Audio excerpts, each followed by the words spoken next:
Aleluia. Graças ao Pai, Senhor Jesus. Deus é bom. Maravilhoso é o Senhor. Nós temos apenas que obedecê-lo, como diz a palavra, né? E o louvor acabou de dizer: enquanto você obedecer ao Senhor, feliz você será. Guarde isso na sua mente. Não existe vitória sem obediência. O mundo hoje, ele está em decadência, de todas as formas, principalmente em decadência moral e espiritual.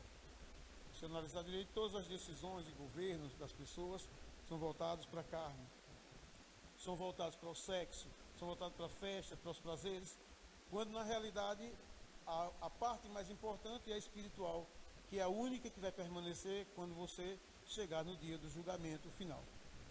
E as pessoas não têm Deus, mas não têm Deus porque falta sabedoria. Há confusões, brigas, discussões, entendimentos errados porque falta sabedoria. E o tema da nossa palavra hoje é sabedoria. Eu gostaria que você abrisse a sua Bíblia em Tiago, capítulo 3.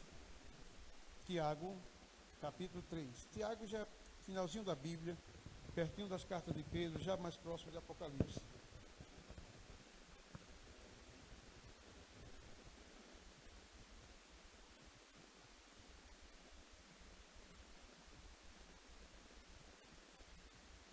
A carta de Tiago, capítulo 3. Amém? Do 1, vamos ler do 13 ao 16 e vamos estudar o 17 também. Que diz assim, versículo 13: Quem dentre vós é sábio e entendido, mostre pelo seu bom trato as suas obras em mansidão de sabedoria. Não é se vocês têm amarga inveja, ou inveja muito amarga, e sentimento faccioso ou sentimento de divisão em vosso coração, não vos glorieis nem mintais contra a verdade. Essa não é a sabedoria que vem do alto, que vem de Deus, mas é terrena, animal e diabólica. Porque onde há inveja e espírito de divisão, aí há perturbação e toda obra perversa. Aqui ele está dizendo que a sabedoria do mundo, ela é animal, diabólica e perversa. Essa sabedoria não nos interessa, porque a sabedoria do mundo é aquela sabedoria para enganar as pessoas, para enrolar as pessoas, para tirar proveito das pessoas, para levar vantagem em tudo, e isso não é de Deus. Ele está dizendo: a inveja é um sentimento amargo. Se você tem o desejo de comprar um carro, não bote o olho no carro do seu amigo ou do seu vizinho, porque a Chevrolet, a Fiat, a Volkswagen só fez um. Ore a Deus, faça a sua parte, que um dia você vai comprar o seu. Deseja comprar sua casa própria, não tem inveja de quem a tem. Se você não tem uma casinha ainda arrumada, não chegou o tempo ainda, não tem inveja disso, porque o tempo de Deus chegará na sua vida. Você diz amém? Mas não tem inveja de sentimento de divisão. Sentimento faccioso é sentimento de divisão, porque ele está dizendo, tem pessoas que têm esse sentimento e ainda se gloriam disso. Ele está dizendo, não vos gloriais nem mintais contra a verdade. E como? Rasa o coração, é verdade de Deus, eu tenho esse sentimento. Não minta contra a verdade e contra Deus. É isso, não nos interessa. O que nos interessa é o versículo 17, e não desmarque, tem algumas partes para a gente estudar, que diz assim: a sabedoria que do alto vem é, primeiramente, pura, depois pacífica, moderada, tratável, cheia de misericórdia e de bons frutos, sem parcialidade ou imparcial e sem hipocrisia. A sabedoria que do alto vem é, primeiramente, pura. A sabedoria de Deus é pura. E quem tem a sabedoria de Deus é uma pessoa pura.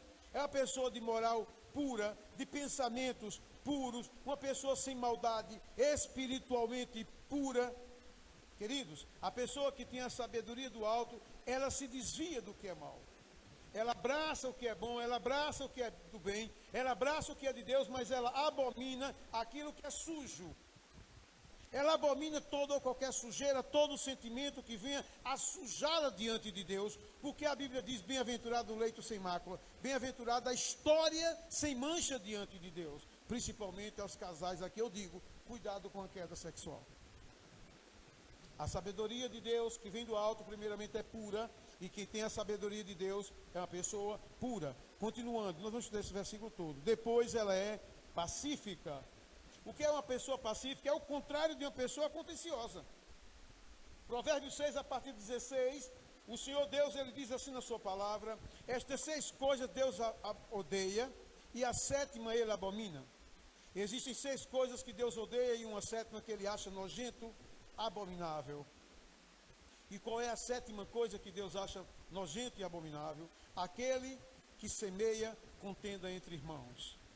A pessoa que semeia fofoca no meio da família, a pessoa que levanta fuxico no meio da família, a pessoa que levanta fofoca de um modo geral, aquela pessoa que levanta contendas, ele vive para ser contencioso, ele vive para levar o mal, ele vive para levar e suscitar brigas dentro dos lares. Deus simplesmente odeia. Ele está dizendo aqui: a sabedoria que vem do alto é pacífica, e quem tem essa sabedoria é uma pessoa pacífica. Uma pessoa que luta para ter paz. Onde ela chega, ela promove a paz. Mateus 5,9, o Senhor Deus, ele diz: bem-aventurados os pacificadores, porque dos tais é o reino dos céus. O que é a pessoa pacificadora? É a pessoa que ela chega num lugar, ela chega numa casa, marido e mulher estão brigados, ela ora, ela conversa com um, ela conversa com o outro, ela aconselha ambos, e quando ela sai, aquela casa está em paz. Uma pessoa pacificadora é a pessoa que promove a paz. Aonde ela bota a planta do pé dela, chega a paz. Porque ela ora por aquele lar, ela ora pelo casal, ela ora por pais e filhos que estão brigados, e chega a verdadeira paz. Isso é ser um pacificador. E se a paz ela é rompida ou abalada entre as pessoas, é preciso fazer o possível para restaurar a paz. Restaurar a paz dentro do lar. Restaurar a paz no casamento. Restaurar a paz com as pessoas e principalmente com Deus, porque se você não está bem com Deus, você não está bem com ninguém. É necessário que você esteja bem com Deus e com você, para que você esteja em paz com todas as pessoas. Ele chama isso de pacificador, e ele diz aqui: ela é pacífica, ou seja, a sabedoria que do alto vem. Mateus 5,23 diz: se tu trouxeres a tua oferta ao altar, e oferta de dinheiro, dízimo, oferta de presença, oferta de ofertar o coração, e aí tu te lembrares que o teu irmão tem algo contra ti, deixa a tua oferta e vai reconciliar-te primeiro com ele. A paz é tão importante entre as pessoas que Mateus 5,23 diz que se você ofender alguém e trouxer a sua oferta, o Senhor manda primeiro você se reconciliar com quem você ofendeu. Se você ofendeu alguém, busque essa paz entre você e essa pessoa. Tenha a iniciativa de falar com ela. Se você ofendeu, tenha a iniciativa de esclarecer os fatos, de se desculpar e pedir perdão, porque daí vai gerar o perdão. E o perdão gera a paz. Mas só age dessa forma uma pessoa que é pacífica. Uma pessoa que tem a sabedoria de Deus para ela ser pacífica com todas as pessoas. Ainda no 17, pacífica e moderada. Tem algumas traduções, talvez seja a sua, que diz amável. A sabedoria que do alto vem. Se você tem essa sabedoria de Deus, você é uma pessoa amável. É uma pessoa que não é grosseira. É uma pessoa que não trata os outros aos gritos. É uma pessoa bondosa no trato com as pessoas, atenciosa com o cônjuge, atenciosa com o marido, atencioso com a esposa, atencioso com os filhos, que isso é de suma importância. É de vital necessidade um ser atencioso com o outro, principalmente marido, mulher e pais e filhos. Sem contar que ao você ser uma pessoa amável, uma pessoa, como ele diz aqui, moderada, e isso também atrai pessoas para até nós. Uma pessoa moderada também é uma pessoa sensata, uma pessoa ajuizada. Moderada, sensível, sensata, ajuizada. Não precisa você ser ignorante, nem você andar de cara fechada para você dizer que é crente e é espiritual. A espiritualidade de um homem e de uma mulher de Deus não se mede pela cara fechada ou sisuda que ele tem, se mede pelas atitudes dele. Você conhece um verdadeiro crente pela vida dele, a maneira como ele trata a sua esposa, se ele é amável, Se ele tem essa sabedoria de Deus para ele ser moderado no trato com as pessoas e amável com as pessoas, então ele é uma pessoa sábia, porque ele é amável, então ele trata as pessoas amavelmente e começa dentro de casa, entre marido e mulher. Começa dentro de casa, entre pais e filhos e pais. E ele continua no 17 dizendo assim, moderada e tratável. Por que tratável? Agradável. Uma pessoa agradável, uma pessoa tratável, é uma pessoa boa de ouvir. Uma pessoa boa de você conversar. Tem pessoas que você conversa com ela horas. E você não se cansa de conversar com aquela pessoa. Porque ela é amável. Ela é uma pessoa agradável. Tem uma tradução que no lugar de agradável é compreensível. Uma pessoa que é sábia é uma pessoa que compreende a dor do outro. Um cristão sábio, ele compreende a dor do outro, ele compreende a angústia daquela outra pessoa. Ele compreende porque aquela pessoa chegou ao ponto de ser uma pessoa depressiva. E aí ele não julga todos, mas ele ora por todos. Nós não temos o papel e não fomos encarregados para sermos juízes de ninguém. Mas nós fomos chamados para orar por todos. E aí inclui os mais difíceis do nosso relacionamento e os mais difíceis da nossa família e da nossa casa. Esse sim tem que receber oração em dobro, carinho em dobro e atenção em dobro. Eu vi, amém? Continuando no 17, ele diz, tratável e cheia de misericórdia, compaixão. Uma pessoa que tem a sabedoria de Deus é uma pessoa que tem compaixão. Ela ajuda as outras pessoas, de fato, não só de palavras. Porque tem pessoas que dizem que são misericordiosas, mas nunca deram um quilo de açúcar a ninguém. Nunca fizeram uma oração por ninguém. Nunca ajudaram ninguém. São cheias de misericórdias só em falar, mas de fato não são. É preciso ajudar os necessitados. Deixe marcado aqui comigo. E a gente volta para Tiago e venha comigo para Lucas capítulo 10. O evangelho escrito por Lucas 10.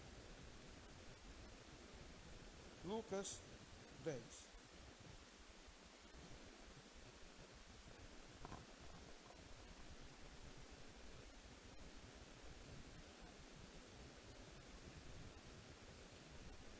A sabedoria que vem do alto, ela é cheia de misericórdia.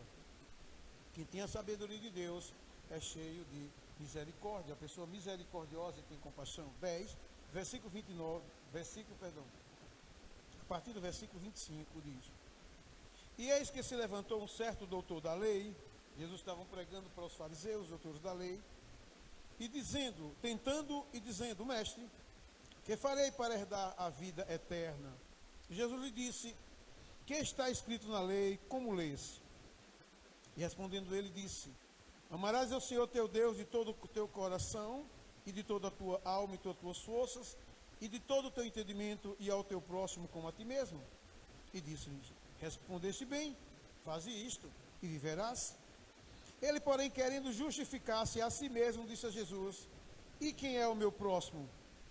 E respondendo Jesus disse, descia um homem de Jerusalém para Jericó, e caiu nas mãos dos salteadores, ladrões, os quais o despojaram, roubaram tudo que ele tinha, e espancando se retiraram, deixando meio morto, quase morto.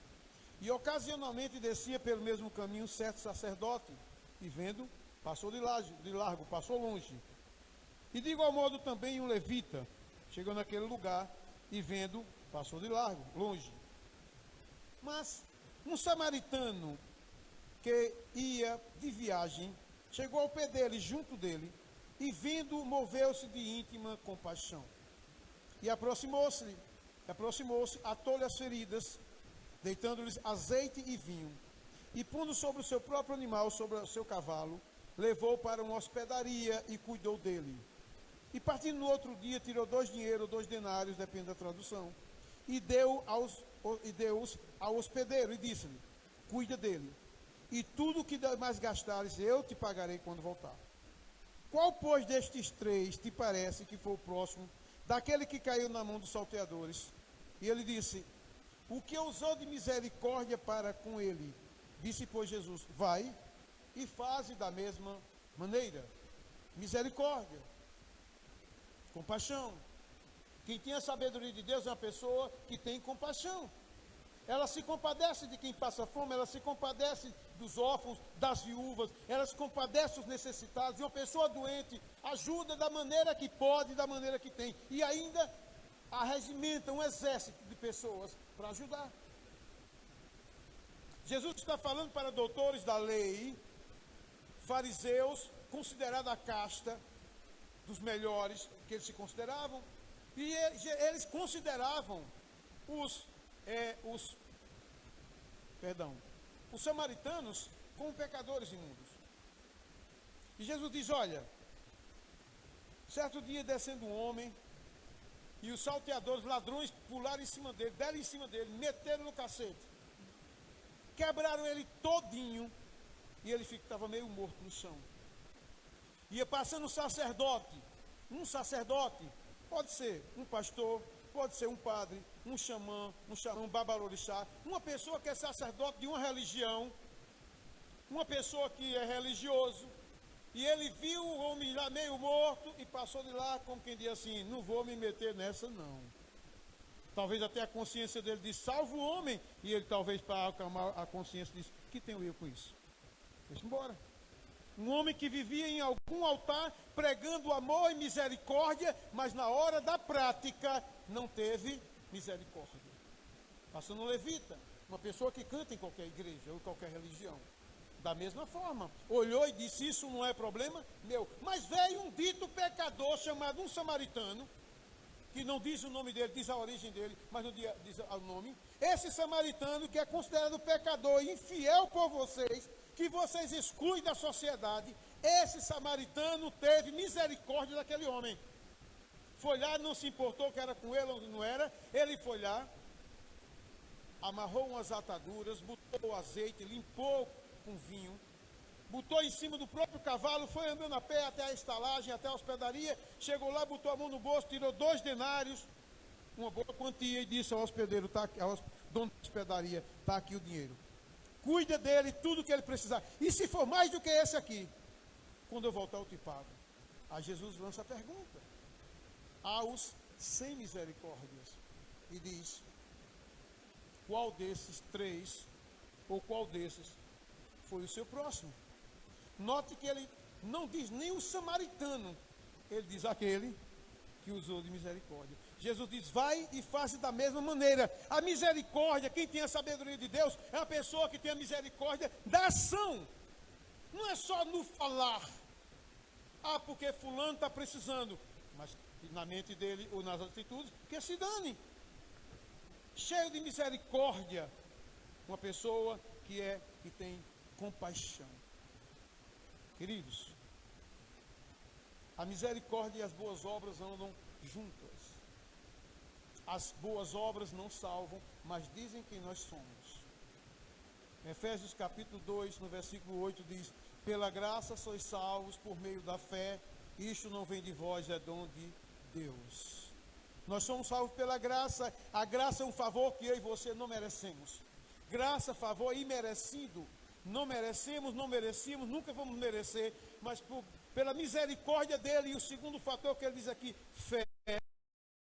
Um dia eu me dispus, um dia eu acreditei, um dia eu me arrependi, um dia eu disse eu quero. O Senhor Jesus, por sua graça, me salvou e salvou a todos que aqui estão. Mas não vem de nós. Para que ninguém se glorie, eu dei uma cesta básica, eu dei 1 quilo de arroz, eu dei um remédio a fulano e eu estou salvo. Não, isso é dom de Deus. Mas as obras não salvam, mas ao mesmo tempo dizem quem você é. As obras não salvam, mas dizem que tipo de coração nós temos. Como eu posso dizer, você, algum de nós é que é cristão, que segue os mandamentos, os ensinamentos de Cristo, e vê uma pessoa passando fome e não nos mobilizamos para ajudá-la. Que tipo de cristianismo é esse? Que tipo de cristianismo é esse que tem alguém na igreja passando por um momento de enfermidade, e a igreja não se reúne, não paga um exame, não paga um médico, não paga um medicamento, não ajuda aquela pessoa? Ei, que tipo de cristianismo é esse? Isso não é cristianismo. E se olhar só para o próprio umbigo, e em resumo, me perdoe a expressão, tipo, eu estou bem, os outros que se danem. Uma pessoa que ela tem misericórdia, como ele diz aqui, cheia de misericórdia. Uma pessoa que ela tem a sabedoria, ela tem misericórdia, ela verdadeiramente ajuda as pessoas. Volte comigo, Tiago 3,17. Estávamos em misericórdia e ele fala bons frutos, boas obras para o reino. Você tem o costume de falar de Cristo? Você tem o costume de falar de Jesus? Não perca oportunidades. As oportunidades que Deus nos dá são únicas e são preciosas. Ontem nós estávamos em um velório. Chegamos em casa já de noite, sepultamento da mãe de um amigo nosso. E lá dentro estava uma reunião agradável. Um pastor, que era eu, um católico, um espírita.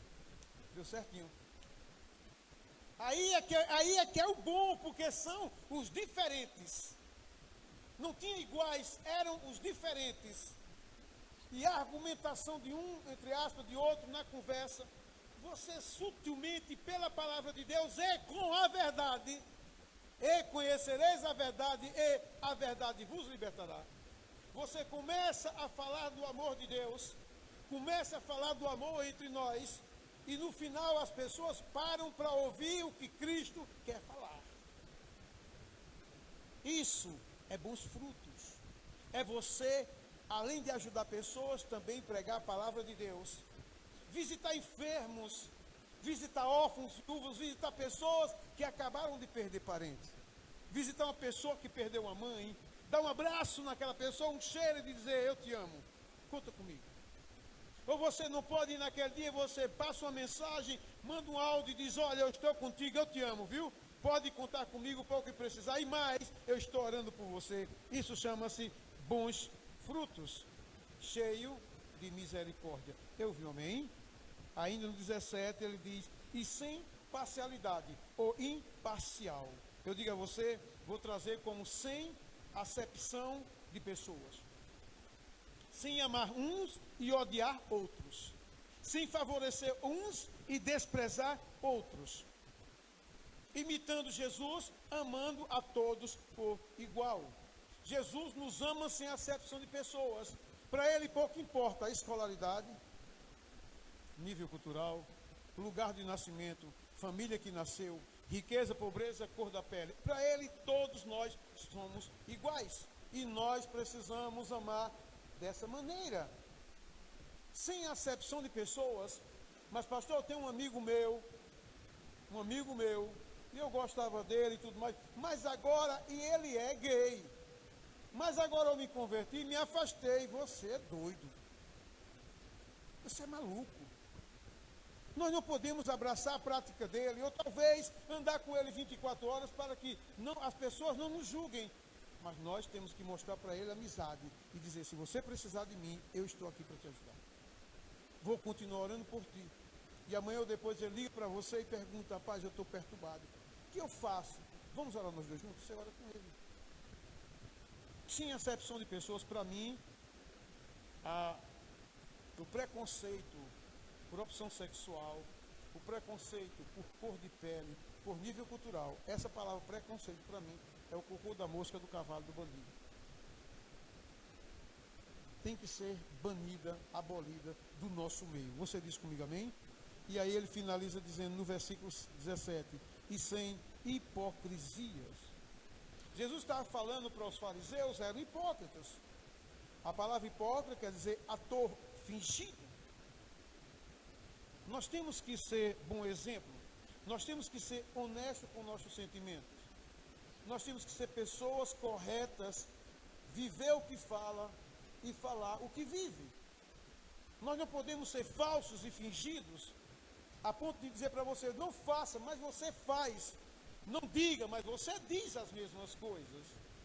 Nós precisamos ter um comportamento irrepreensível, sendo sinceros e não hipócritas, não fingidos. Porque o que tem de pessoas hipócritas, exatamente só fazem amizade com outra pessoa por interesse. O único objetivo é o interesse em alguma coisa. Não tem aquela amizade sincera, aquela amizade diz assim, não é se eu precisar ele me ajude, é aquela amizade diz assim, se ele precisar eu ajudo. Você está entendendo? Você diz amém? Versículo 18, ora, o fruto da justiça semeia-se na paz, e hoje é o que tem faltado em muitos lares, é essa palavra paz. Eu finalizo com ela. Mas no 1 Reis, capítulo 3, gostaria de falar de um homem que a Bíblia diz que ele foi o mais sábio de todos os tempos. 1 Reis, capítulo número 3.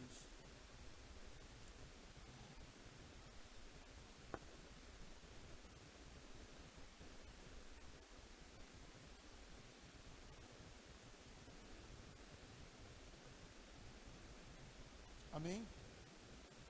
1 Reis, o primeiro livro dos reis de Israel, capítulo número 3, a partir do versículo número 16, que diz assim: Então vieram duas mulheres prostitutas ao rei e se puseram perante ele. Aqui é Salomão. E disse-lhe uma das mulheres: Ah, senhor meu, eu e esta mulher moramos numa casa e tive um filho, estando com ela naquela casa. E sucedeu que, ao terceiro dia, depois do meu parto, teve um filho também esta mulher. Estávamos juntas, nenhum estranho estava conosco na casa, somente nós duas naquela casa. E de noite morreu o filho desta mulher, porquanto ela se deitou sobre o seu filho. E levantou-se à meia-noite e tirou o meu filho do meu lado, enquanto dormia a tua serva, e o deitou no seu seio, e o seu filho morto deitou no meu seio. E levantando-me eu pela manhã para dar de mamar a meu filho, eis que estava morto. Mas atentando pela manhã para ele, eis que não era meu filho que eu havia tido. Então disse a outra mulher: Não, mas o filho vivo é meu e o teu filho o morto. Porém esta disse: Não, por certo o morto é teu filho e meu filho o vivo. Assim falaram perante o rei. Então disse o rei Salomão: Este que vive é meu filho, diz esta, e teu filho morto. E a outra diz: Não, por certo morto é teu filho e meu filho vive. Disse mais o rei: traze-me uma espada. E trouxeram-lhe uma espada diante do rei. E disse o rei: Divide em duas partes o menino vivo, e dai metade a uma e metade a outra. Mas a mulher cujo filho era o vivo falou ao rei, porque as suas entranhas lhe enterneceram por seu filho, e disse: Ah, senhor meu, dá-lhe o menino vivo, e de modo nenhum mateis. Porém a outra dizia: Nem teu, nem meu seja, divide-o, parte no meio. Então respondeu o rei e disse: Dai a esta o menino vivo, e de maneira nenhuma o mateis, porque esta é sua mãe. E todo Israel ouviu o juízo que eu havia dado ao rei, e temeu ao rei, porque viram que havia nele a sabedoria de Deus para fazer justiça. Eu vi, amém? Duas mulheres prostitutas dividiam a mesma casa, moravam juntas. Tiveram filhos quase ao mesmo tempo. Porém, uma se deitou sobre o filho recém-nascido e o matou sufocado. O que foi que ela fez? Ela pegou o menino morto, foi lá, tirou o menino vivo. Quando fala meia-noite, é uma medida de tempo. Não há a precisão que ela acordou, ela disse à meia-noite, ou seja, altas horas da noite, mais ou menos. Deitou o menino morto, pegou o vivo e levou e o deitou enquanto ela dormia. Mas quando a mãe acordou pela manhã, olhou para o menino e viu que não era seu filho. E aí levaram a questão, começou uma confusão muito grande entre as duas. O filho morto é seu, o filho vivo é meu. Levaram até Salomão. Uma causa muito difícil. Como Salomão, ou como o rei Salomão, não erraria? Como o rei Salomão não cometeria injustiça? Como saber? Como o rei Salomão iria saber qual era a verdadeira mãe? Se nós estamos falando de milhares de anos atrás, aonde não existia DNA. O rei Salomão, ele resolveu o problema com a sabedoria que Deus lhe deu. Mas como esse homem, pastor, ele tinha tanta sabedoria, E como Deus deu tanta sabedoria, você está em 1 Reis, passa 2 Reis, 1 Crônicas, 2 Crônicas. 1 Reis você está, 2 Reis, 1 Crônicas. Em 2 Crônicas, no capítulo 1, segundo livro das Crônicas, capítulo 1,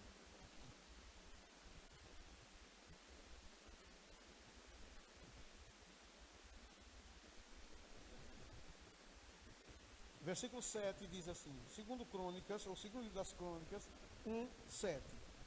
Naquela mesma noite, Deus apareceu a Salomão e disse-lhe: pedes o que queres que eu te dê? E Salomão disse a Deus: tu usaste de grande benignidade com meu pai Davi, e a mim me fizesse rei em seu lugar. Agora, pois, ó Senhor Deus, confirmes a tua palavra dada a meu pai Davi, porque tu me fizeste reinar sobre um povo numeroso como o pó da terra. Dá-me, pois, agora sabedoria e entendimento, sabedoria e conhecimento, para que possa sair e entrar perante este povo, pois quem poderia julgar a este tão grande povo? Então Deus disse a Salomão: porquanto houve isto no teu coração, e não pediste riquezas, bens ou honra, nem a morte dos que te odeiam, nem tampouco pediste muitos dias de vida, mas pediste para ti sabedoria e conhecimento para poder julgar a meu povo, sobre o qual te constituí rei. Sabedoria e conhecimento te são dados, e te darei riquezas, bens e honra, quais não teve nenhum rei antes de ti, e nem depois de ti haverá. Escuta, Davi morreu, já tinha consagrado Salomão como rei, e aí Deus aparece para Salomão e diz: me pedes o que tu queres que eu te dê. Ele podia pedir tudo, mas aqui diz o texto que Salomão não pediu riqueza, bens, honra, não pediu para Deus matar aqueles que o perseguiam, não pediu para viver muito, ele pediu sabedoria e conhecimento. E a Bíblia diz que nunca houve um homem mais sábio do que ele, nem antes e nem depois de Salomão. E o que é sabedoria e conhecimento, pastor? Conhecimento. A Bíblia diz que a bebida alcoólica ou vinho é como veneno de cobra, peçonha mortal, ou como veneno de víbora mortal. A bebida alcoólica, o vinho, é como veneno de cobra. Este é conhecimento. Qual é a sabedoria? Não beber bebida alcoólica. A Bíblia diz que o adultério, ele destrói uma família, destrói um casamento, ele destrói uma casa. Isso é conhecimento. Qual é a sabedoria? Não adulterar, não trair o seu cônjuge.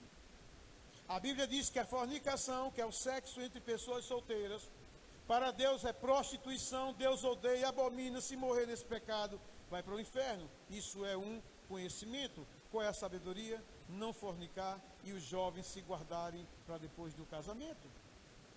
A Bíblia diz: honra teu pai e tua mãe, que é o primeiro mandamento com promessas, para que te vá bem e vivas muito sobre a terra.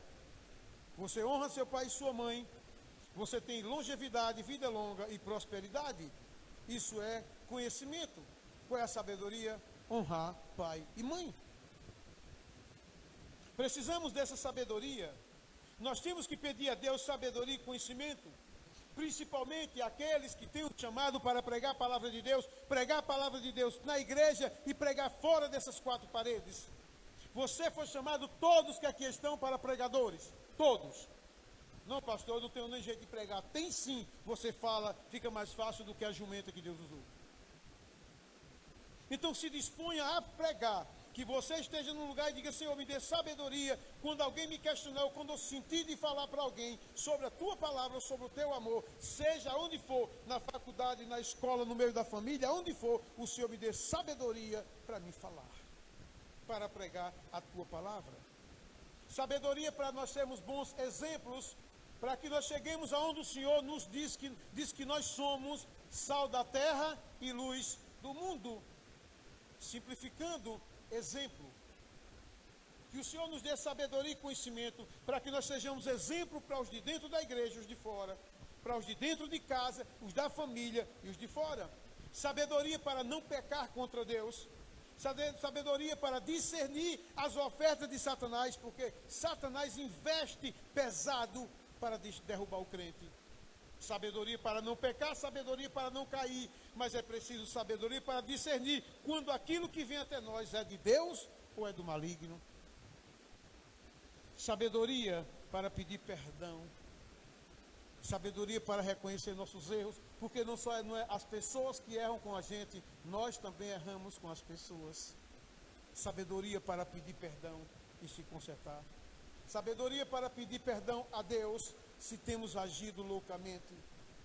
Porque muitas vezes nós agimos sem sabedoria e machucamos o coração de Deus. Sabedoria. Muitas vezes agimos sem sabedoria e ferimos pessoas, machucamos pessoas com palavras ou com atitudes. Tem atitudes que você toma, que vai ficar marcado no coração de alguém para sempre. E tem palavras que você fala, que machucam tanto, que só são cicatrizadas com o bálsamo de Cristo. Nós já conhecemos pessoas de chegar para nós e dizer assim, para mim e para minha esposa: olha, irmã, olha, pastor, o que o meu marido disse hoje eu preferi apanhar do que ouvir o que ele disse. Palavras machucam e nós precisamos ter sabedoria para falarmos o que devemos, mas também tem coisas que não devemos falar de maneira nenhuma. Principalmente na hora da cabeça quente. Principalmente na hora em que você perdeu o seu controle emocional, você precisa simplesmente se calar. Há momentos em que nós falamos e é mil vezes mais prejudicial do que se a gente se calasse. Há momentos que nós temos que baixar a guarda e nos calarmos, para que a gente não haja sem sabedoria e assim machuque o coração das pessoas. Tem pessoas, casais, machucadíssimos. Tem casais machucados com atitudes que outros tomaram e palavras que foram ditas em momentos errados. Mas agora, nós pedimos sabedoria e Deus tem nos dado um pouco de sabedoria. E aí nós pedimos perdão, para que o nosso pedido de perdão sirva também como um bálsamo para aquela pessoa nos perdoar e aliviar a sua dor. Diga comigo amém. Muitas vezes, por falta de sabedoria, passa-se um tempo muito difícil em várias áreas da vida. Por falta de sabedoria, pelo que disse, pelo que fez, pelo que machucou. São tempos difíceis no casamento, na família, nos negócios, quando poderia ser um tempo de paz, um tempo de amor, porque com a sabedoria de Deus, podia pensar antes de falar. Você diz comigo amém? Deus às vezes diz: te cala, e aí é que você fala. Deus diz a você: fique calado, que no teu silêncio eu vou te dar vitória. E parece que Deus está dizendo: grite, e a pessoa arrocha o nó a gritar, arrocha o nó a falar. E Deus dizendo: cala-te, eu estou entrando com providência, sou eu que vou resolver, tira a tua mão. E a pessoa faz exatamente o contrário, e Deus já está cansado de dar esse tipo de conselho, e a pessoa insistindo no seu erro. Precisamos pedir sabedoria a Deus para sermos humildes e mansos. Jesus diz: aprendei de mim que sou manso e humilde de coração e encontrarei descanso para as vossas almas. Sermos mansos e humildes em todos os aspectos. Nós estamos em uma boa religião, nós estamos em uma boa igreja, mas nós não somos a melhor igreja do mundo. Nós temos uma boa família, mas a nossa família não é a melhor do mundo. O problema é que está se criando uma geração de pessoas arrogantes, soberbas, brabas, crentes discutindo, crente com crente, por diferenças doutrinárias. Porque você é da Canaã, e lá a Canaã permite a mulher usar calça, cortar o cabelo, e aí a pessoa, para se defender, vai atacar a religião dele. Queridos irmãos, isso é falta de humildade e de mansidão. Isso é falta de sabedoria. Precisamos de sabedoria para sermos temperantes. Você é senhor das suas atitudes. E você precisa ter domínio sobre suas emoções. Não é tudo que lhe vem à boca que você fala. ou tudo que você acha que deve fazer, que você deve fazer. Temperança é domínio próprio. É aquele domínio que você tem na hora da raiva para não dizer o que acha que deve fazer e não vai machucar as pessoas. Sabedoria para pedir perdão e para darmos perdão a quem nos machuca. É preciso ter sabedoria porque isso agrada a Deus. Sabedoria para deixar de lado o orgulho, deixar de ser orgulhoso, principalmente no casamento. Não deve haver orgulho entre marido e mulher, principalmente quando um erra. Não deve haver orgulho de ambas as partes, nem do que feriu, nem do que foi ferido. Não deve haver orgulho a ponto de não perdoar e não desculpar. É necessário que haja sabedoria para deixar de lado o orgulho e dizer: vamos viver em paz. Me perdoe porque eu errei, mas vamos viver em paz. E a outra pessoa dizer: eu te perdoo, não faça mais, mas vamos viver em paz.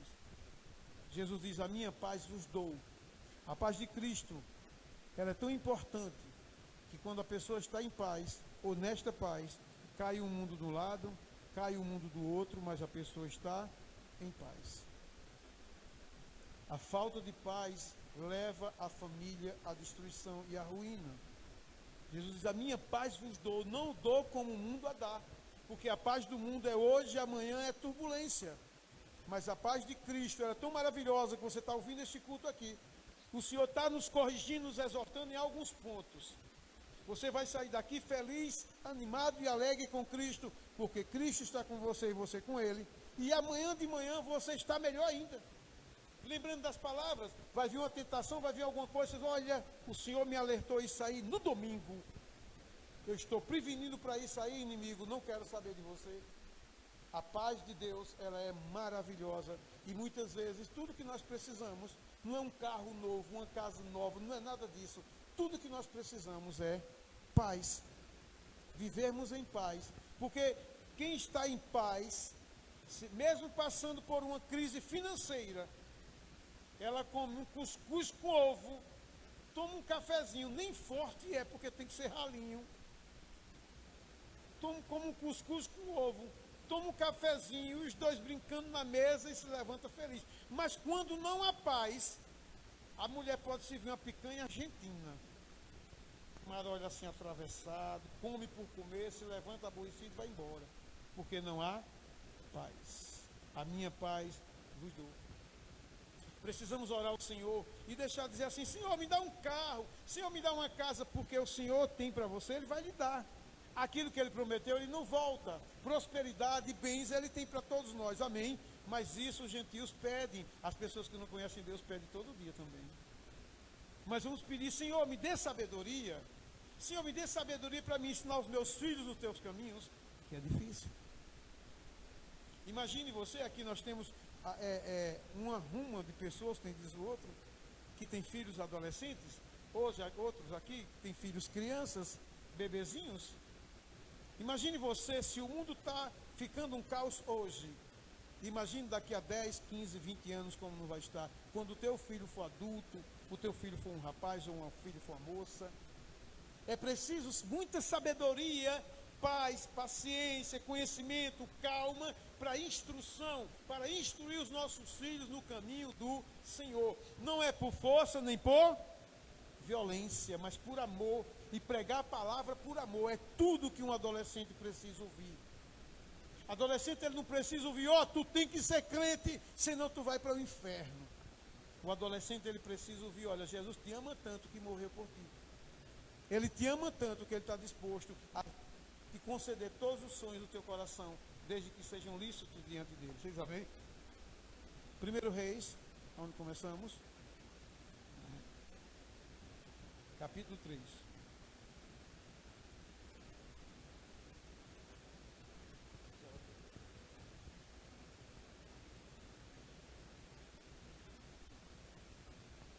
Versículo 23. Então disse o rei: esta vive, esta diz: este que vive é meu filho, e teu filho morto. E a outra diz: não, por certo, o morto é teu filho, meu filho vivo. Disse mais o rei: trazei-me uma espada. E trouxeram uma espada diante do rei. E disse o rei: divide em duas partes o menino vivo, ou seja, parte ele no meio, e dai metade a uma e metade a outra. Mas a mulher cujo filho era o vivo falou ao rei, porque as suas entranhas se lhe enterneceram por seu filho, e disse: ah, senhor meu, dá-lhe o menino vivo, e de modo nenhum mateis. Porém a outra dizia: nem teu nem meu, ou seja, divide-o. Aqui não era a mãe, disse: nem meu nem dela, parte o menino no meio, pode me dar a banda que eu quero. Eis, cuidado com as tuas amizades. Elas eram amigas. O começo do texto diz que elas duas moravam juntas, dividiam a mesma casa. Cuidado para quem tu conta os teus segredos. Não são todas as pessoas confiáveis. Você pode ter 100 amigos, talvez um amigo ou uma amiga seja de total confiança para ouvir os teus segredos, os teus desabafos. Porque talvez 99% vá contar para 99, que vai contar para 99 por aí em diante. Seleciona melhor as tuas amizades. Amizade de Facebook, 99 não é amigo. É conhecido, é um cara lá do Japão, um cara da China, Salvador, Rio de Janeiro, não sei lá das quantas, que manda uma solicitação de amizade. E antigamente as pessoas faziam de tudo para manter a sua vida privada escondido, oculta, para ninguém da rua saber. Hoje as pessoas se aborrecem quando as pessoas não curtem e compartilham a vida dela. Olha que loucura nós chegamos. Quando a nossa vida íntima tem que ser nossa. A nossa casa tem que ser o nosso reduto fechado para muitas coisas e para muitos assuntos. Ninguém precisa saber o que você almoçou hoje.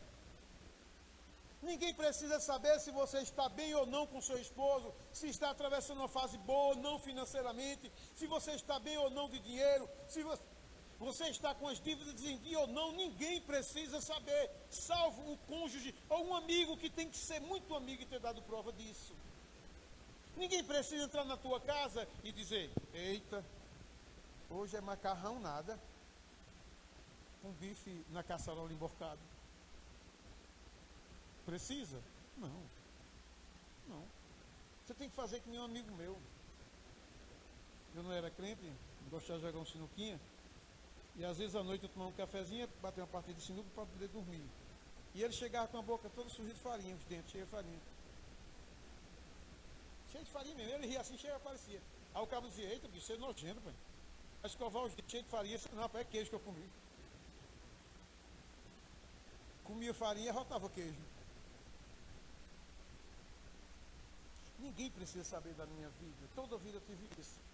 Ninguém precisa saber da minha intimidade. Cuidado com quem são os teus amigos, porque elas duas moravam juntas, uma tomou o filho da outra e no final, diante do rei, disse: pode matar o menino, eu pego uma banda do menino, mato todo o menino vivo no meio, me dê uma banda que eu vou para casa. A outra disse: não, Senhor. A Bíblia diz que as entranhas, o coração dela se enterneceu. Ela sentiu uma ternura porque ela era verdadeira mãe. Disse: não, pode dar o menino a ela. Ela preferiu perder o filho para outra do que ver o filho morto. Isso chama-se amor de mãe. E essa mulher foi sábia ao dizer isso ao rei. Toda mulher sábia edifica a sua casa. A boa mãe eu considero como um anjo. O menino foi devolvido à verdadeira mãe, porque a mãe também agiu com sabedoria. E Deus usou a sabedoria de Salomão para resolver essa questão. Sabedoria e conhecimento é a palavra desta noite. Encerre comigo em Provérbios 2. Sabedoria e conhecimento. Diga comigo: sabedoria e conhecimento. Aleluia. Provérbios capítulo 2.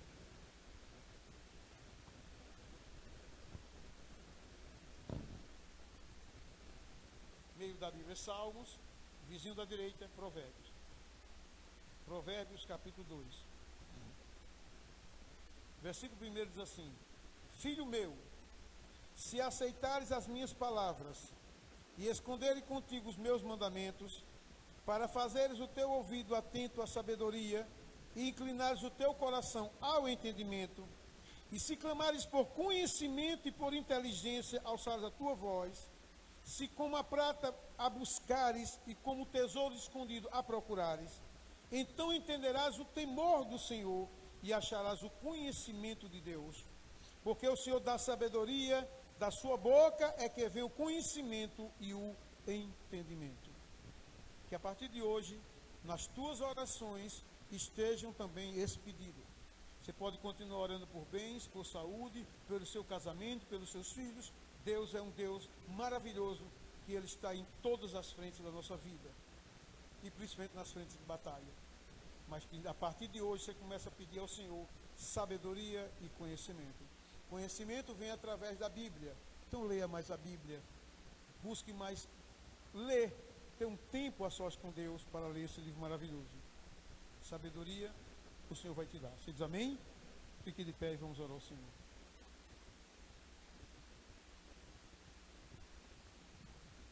Aproveite esse momento para orar por sua família, porque família é um projeto de Deus e é onde está sendo muito atacada as famílias, onde está sendo muito atacada é nas famílias. Oremos. Santo Deus e eterno Pai, querido e amado Deus, entramos agora em oração, Pai, para te agradecer por tudo. Muito obrigado, Deus, por tudo, pela direção. Obrigado, Senhor, pelos louvores, por esse grupo jovem, Senhor, de louvor, grupo maravilhoso que o Senhor levantou aqui nessa igreja. Eu sei, meu Deus, que o Senhor irá levantar mais pessoas para tocar bateria, pessoas para tocar guitarra, tocar baixo, que precisamos.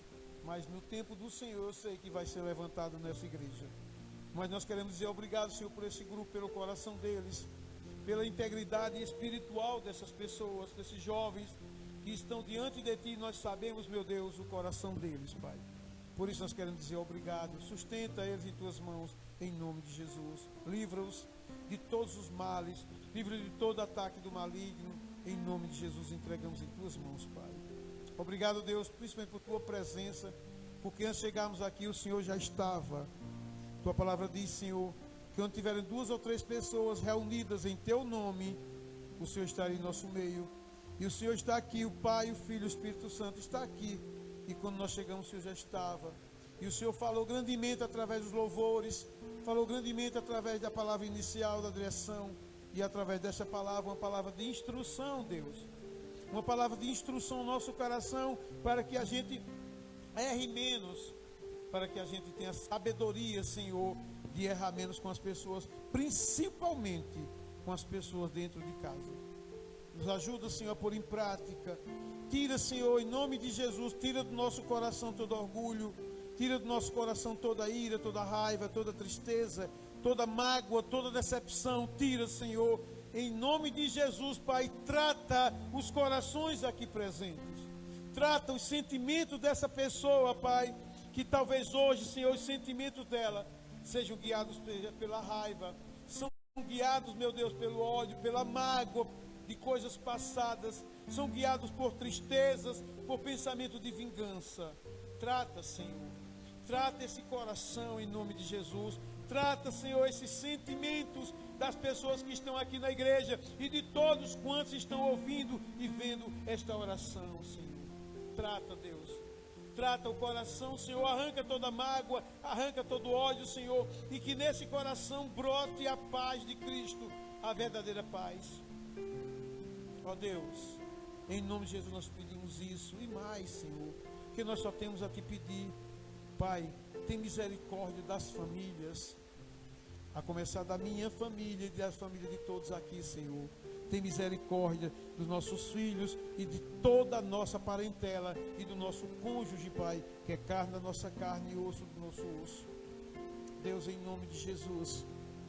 Eu sei, meu Pai, que tem famílias aqui que podem estar atravessando momentos difíceis, casamentos difíceis, problema com os filhos, ou problema com irmãos, com drogas, problemas, meu Deus, na família maior, que são os tios, avós, irmãos.